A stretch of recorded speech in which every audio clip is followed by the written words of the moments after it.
À Nantes, le squat de Doulon a été évacué par les CRS ce mardi matin. 55 migrants occupaient cet ancien presbytère depuis plusieurs mois dans des conditions précaires. Selon la préfecture, un entretien a été proposé à chaque personne expulsée afin de lui proposer un autre hébergement. Ce midi, les jeunes hommes étaient provisoirement installés dans le gymnase voisin en attendant d'être réorientés sur Nantes ou Rezé en fonction de leur statut. La galerie Beaulieu à Nantes maintiendra-t-elle son intention d'ouvrir les 2 dimanches précédant Noël? Cela ne fait pas partie de l'accord négocié par les syndicats pour l'ouverture des commerces du centre-ville et cela pourrait mettre à mal la moindre ouverture dominicale en 2017. Je crois que clairement, quand on signe un accord, c'est pour qu'il soit tenu. Quand il n'est pas tenu, c'est qu'il a été trahi. Et à partir du moment où les signataires se sentent trahis, ils enlèvent leur signature. Donc très clairement, le message passé à la galerie Beaulieu, c'est ouvrez, en contradiction avec l'accord qui ne prévoit pas l'ouverture des galeries. Et puis l'année prochaine, il n'y aura pas d'accord et on reviendra à la situation initiale, 0 ouverture. C'est vrai que c'est dommage parce que quand on est dans un accord positif, on est passé de rien à 2 ouvertures sur des demi-journées, à des moments où les gens sont contents d'aller faire leurs courses en centre-ville. Ce serait dommage de revenir à une situation antérieure où rien n'est ouvert. Mais il faut bien comprendre que quand on est réformiste, quand on est démocrate, quand on veut négocier, on ne peut pas accepter de rentrer dans une logique d'accord et que celui-ci ne serve à rien finalement et qu'il puisse être trahi sans qu'il n'y ait aucune conséquence. Donc ce sont aux responsables de la trahison de l'accord qu'il faut s'adresser. Rendre l'opéra accessible aux enfants, c'est l'objectif que s'est fixé Nantes-Angers Opéra en partenariat avec des enseignants du département. Benoît Balti. Nous ne sommes pas un soir de représentation et pourtant ils étaient une centaine dans le hall du théâtre Gralin. Tous sont enseignants dans le département et ils sont venus assister à la présentation d'une action culturelle d'ampleur, un dispositif imaginé par Angers Nantes Opéra pour amener le jeune public au théâtre. Alors, s'agissant des jeunes, effectivement c'est important qu'ils soient préparés. On voit bien dans les salles si les jeunes gens ne sont pas préparés, si ça ne correspond pas à leur situation de connaissances, ils vont décrocher très vite. Alors pour initier ce jeune public, Angers Nantes Opéra a fait appel aux enseignants.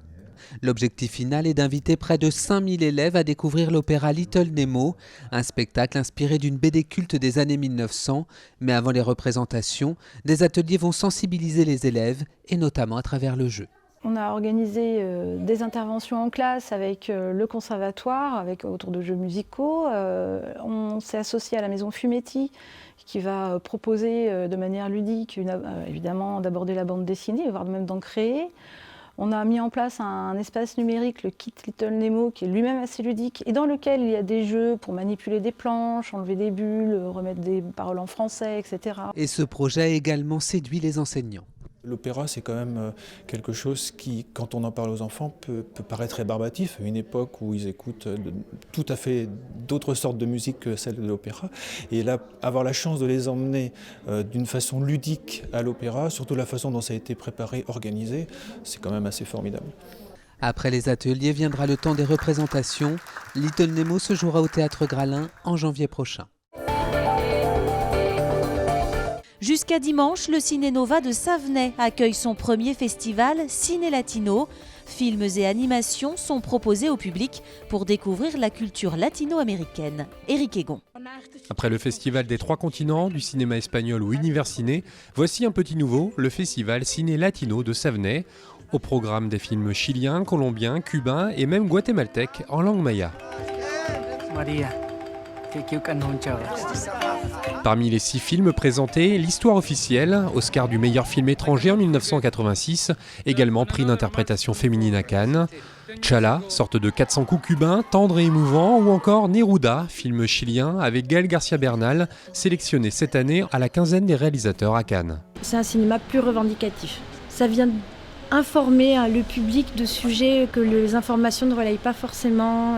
Par un film, on peut sensibiliser beaucoup plus de choses. Je pense à Alias Maria, par exemple, c'est quand même avec les FARC et ça présente comment ils embrigadent les jeunes filles très jeunes. Toute la semaine, le Ciné Nova va donc vibrer au rythme latino. Au programme, musique, exposition, gastronomie, de quoi faire voyager les cinéphiles. C'est l'occasion cette semaine de découvrir un film et puis aussi une culture derrière. Donc chaque jour, il va y avoir une animation. Toutes les associations qui vont venir viennent gratuitement. Tout ce qui va se passer dans notre rôle comme animation, c'est gratuit.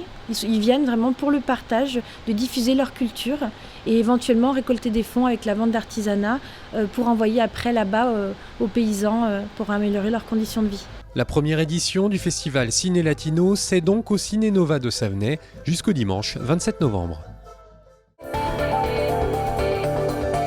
Le FC Nantes va devoir s'expliquer après les débordements du match face à Toulouse. C'était à la Beaujoire le 6 novembre dernier. Plusieurs dizaines de supporters s'étaient introduits dans la tribune présidentielle pour aller à la rencontre de Valdemarquita.